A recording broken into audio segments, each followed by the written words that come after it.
What's up, guys? Welcome back to Newswave. So we've been talking a lot about different studio acquisitions or just investments like Sony into Epic Games and Unreal Engine. Well, yesterday, Nintendo announced their own acquisition, and it surprised a lot of us online because it wasn't all we were expecting. We'll go over that one here today. Also, we are going to be talking about an apparent delay that's hit Sony for an item that doesn't actually have a release date yet. And we're also going to be going over some help that could be coming to Halo Infinite. Guys, if you enjoyed these videos, make sure you hit that like button, helps that a ton. And if you're new here to the SpawnWave channel, make sure you subscribe down below and ring that notification bell so you can keep up to date with all of the uploads here on the channel. And we're going to start today with Bugsnax. This is a game that came out last year, closer to when the PlayStation 5 released. Now it appears that the timed exclusivity is up, and it's going to be heading to a bunch of other platforms, along with some new content through way of a free update. We can see this posted up by Young Horses on Twitter saying the Isle of Big Snacks update launches April 28th,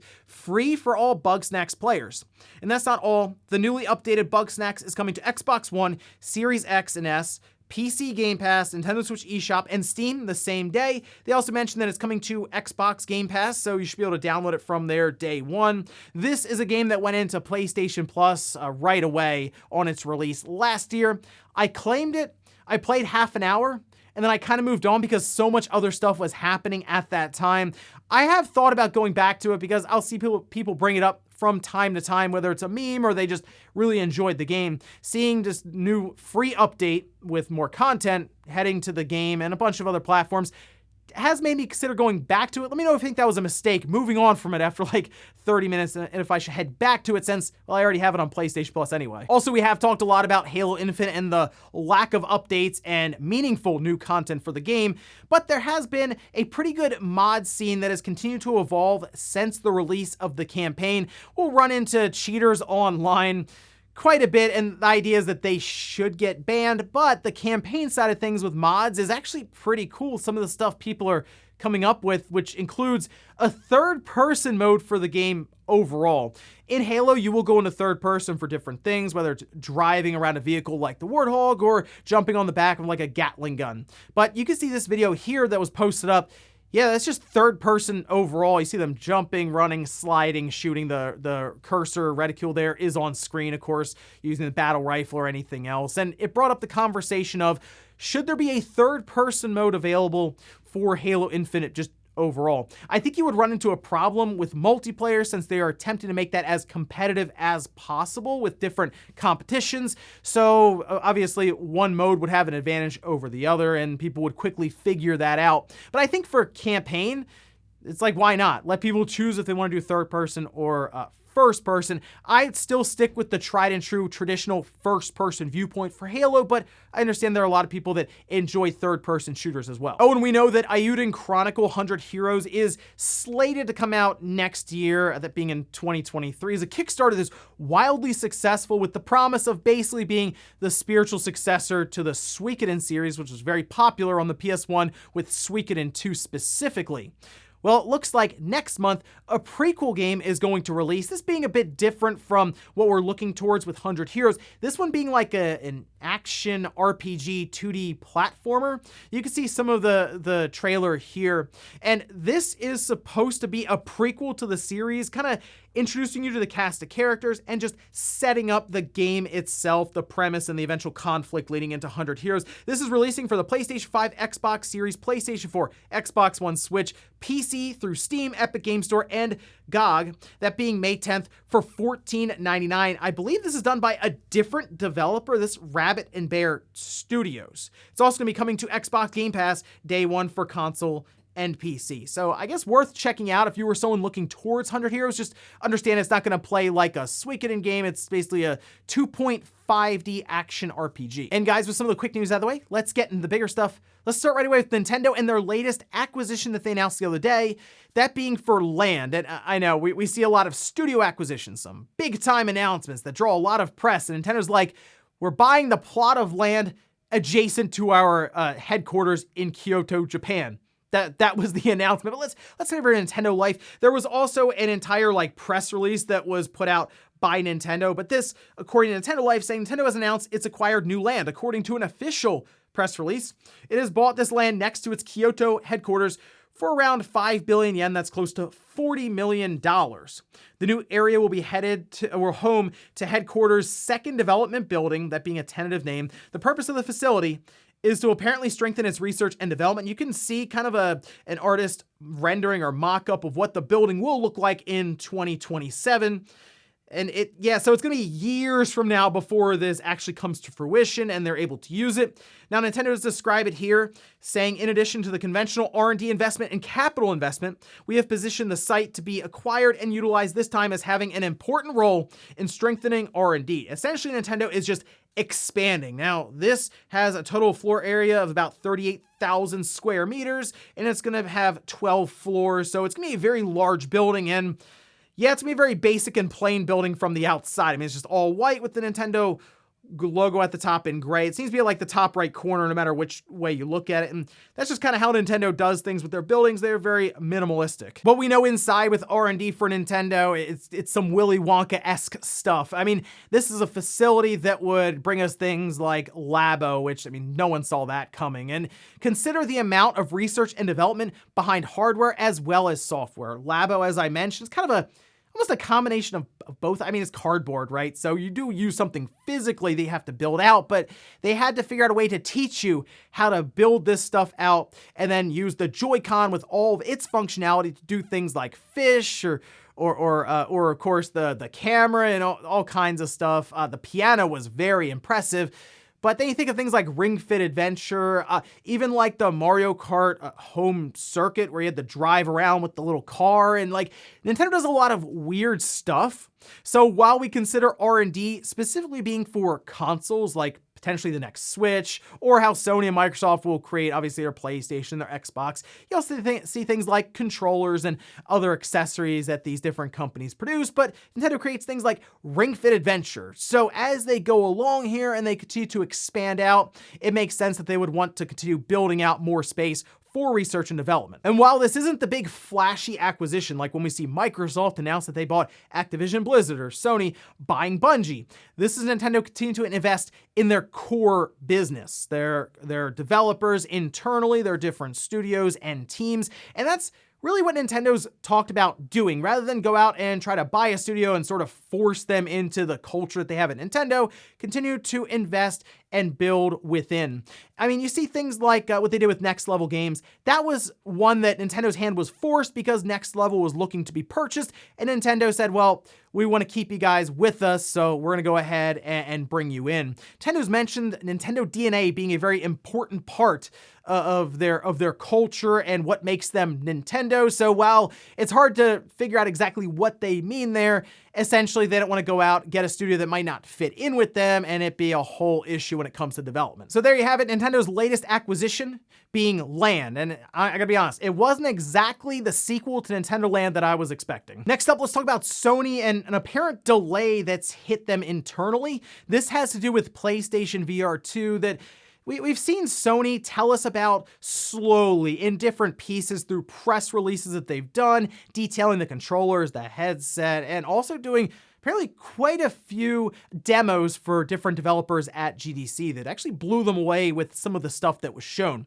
Well, now it looks like we could be seeing this pushed into 2023, whereas originally Sony was trying to have it out for the holidays, which does make sense, especially based on when the original PlayStation VR released. But we can see this post up this over on PSU saying PSVR 2 release targeting 2023 due to delay at Sony, says analyst. This is according to Display Supply Chain Consultant CEO Ross Young.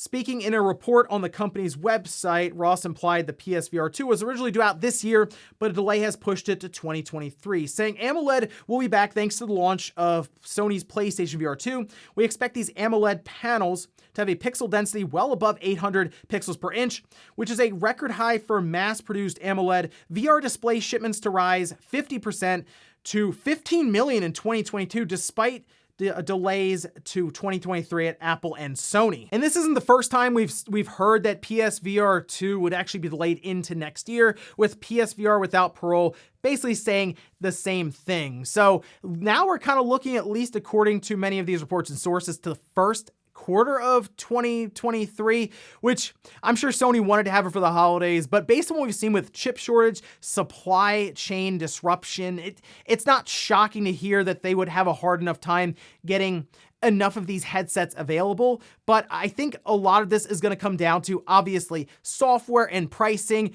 And I do believe we're beyond the point, especially with systems and just accessories for like these different game consoles. You don't necessarily have to launch right there at holiday. We've seen it with the Switch launching in March and doing very, very well. And even now, it's hard to find the PlayStation 5 and these Xbox Series systems just going into the summer.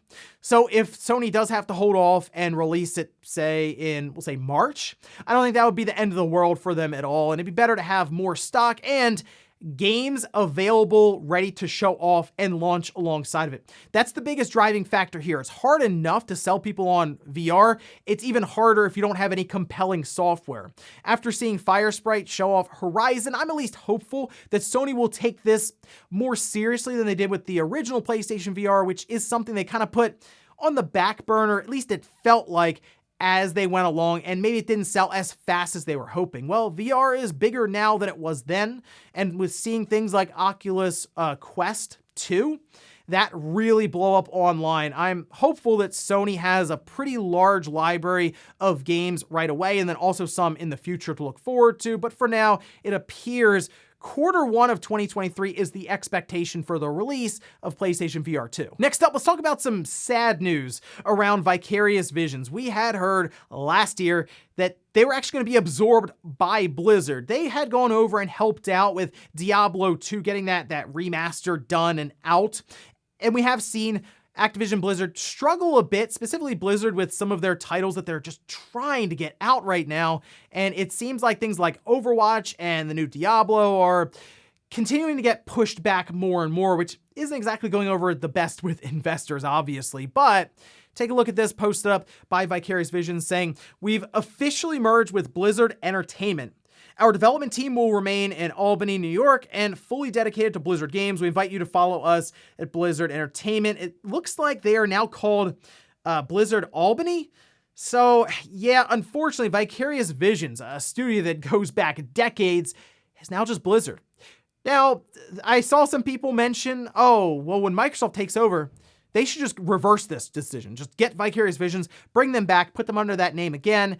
I don't necessarily know if that's that needed. Like, they could still have this core at Blizzard Albany, do things like a new Tony Hawk Pro Skater, and you just see the Blizzard logo. I know there is that nostalgia and thought about Vicarious Visions because they're clearly very talented. Crash Insane Trilogy did really, really well. Tony Hawk Pro Skater 1 and 2, the HD or the remake they did, was the fastest selling Tony Hawk game ever released. Think back to Tony Hawk Pro Skater 2 when that came out and the level of hype. No, 1 and 2 remake by Vicarious Visions sold faster.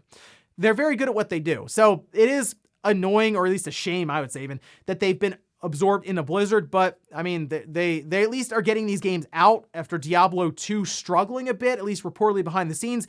They show up and then the game comes out. So that's probably what they're being pulled in for, are things like this new Overwatch game and this new big Diablo release. But after Microsoft acquires Activision and Blizzard completely, who knows? Maybe they say, you know what, Blizzard Albany, you guys are on that new Tony Hawk Pro Skater game that we've been planning out. And in our last bit of news, let's talk about some help that appears to be headed for Halo Infinite, and that's way of certain Affinity. We can see this post up over on Twitter, where they say, "We've been part of the Halo franchise for more than 15 years, and we're honored to say we are deepening our relationship with 343 and have been entrusted with further evolving Halo Infinite in some new and exciting ways. Join us on our journey." They're posting up their careers page where they have a number of job listings. So if anything, this was mostly a call to developers who would like to come on board with certain Affinity and work on Halo Infinite in some capacity. It sounds like certain Affinity is going to have a much bigger role with Halo Infinite. If you look at certain Affinity's history, people may not realize this. They've been working on Halo for a long time. I believe their first real project was working on Halo 2. Yeah, back in 2007, they worked on downloadable content, specifically a map pack from what I remember. And even since then, they've worked on Call of Duty, they worked on Left 4 Dead, they've worked on Halo Reach, Call of Duty Black Ops, Halo 4, the Combat Evolved Anniversary, the Master Chief Collection, and yes, even Halo Infinite, mostly running support for 343. Now, if you remember, Certain Affinity was brought up because they're also working on a new intellectual property with Microsoft that is codenamed Suerte.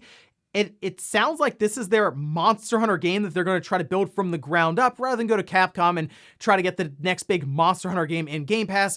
Why not build out their own that can just stay in Game Pass indefinitely and not maybe leave after the licensing or the agreement is up? But apparently this game type that they are working on is codenamed Tatanka, and it sounds like it's going to be like a battle royale mode. I know, but from what's being described by Windows Central currently, it's going to be on an ever-evolving map that continues to shrink down, and you just kind of drop in. It sounds like they're going to try to have their own spin on things, and this once again comes back to the idea that it should have launched with some sort of battle royale from the start, because that would have helped it when it comes to concurrent player count, as we've seen things like Call of Duty Warzone continue to be very popular, despite, I believe, rotating like the same 1 or 2 maps going forward for months.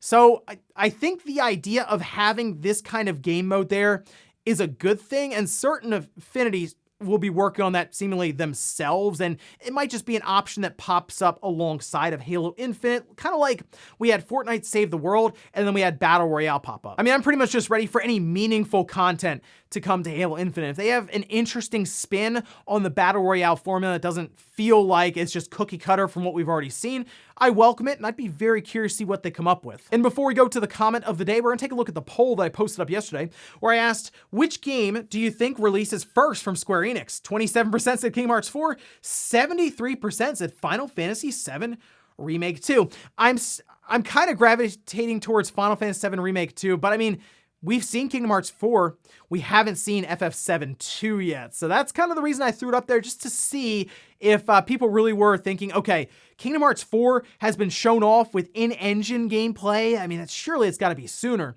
I kind of think they're gonna show Final Fantasy VII Remake 2 after Final Fantasy 16 is like dated and well on its way, and 7 Remake 2 could have a much quicker release after it's shown, like maybe even a year, and then Kingdom Hearts 4 comes out. So that's kind of where I'm saying now, but I mean, at this point, who knows with Square and Nomura, it could be all over the place, and maybe they gotta rewrite Final Fantasy VII Remake again, and we'll see. But at least for now, looking for Final Fantasy 16, 7 Remake 2, and then Kingdom Hearts 4. And we'll finish up with the comment of the day, as you're seeing here. This is from Luther saying, make sure you like button. It really helps out a ton, always gets me. Hey, I get going pretty quick. Some people mention that they put the videos on like 1.5 speed. I'm already there. You put it on 1.5 speed, I'm already rolling 2x the whole way. Yeah, I end up like jumping over words at times. Maybe if I said hit and just stop from it, make sure you hit that like button, I would end up with more like. Hey, if you got this far, make sure you hit that like button. And ladies and gentlemen, that's gonna do it here for Newswave. If you enjoyed this video, guys, hit that like button. If not, hit the dislike. Leave comments down below about everything we talked about here today. Whereas Nintendo buying land, do you think that's a smart acquisition and investment for the future for Nintendo? And then also, what about Halo Infinite? Do you think Certain Affinity is developing a Battle Royale mode, and could that help? And PlayStation VR 2 potentially being in the first half of 2023. Are you interested? Thanks guys for watching, and I'll see you next time.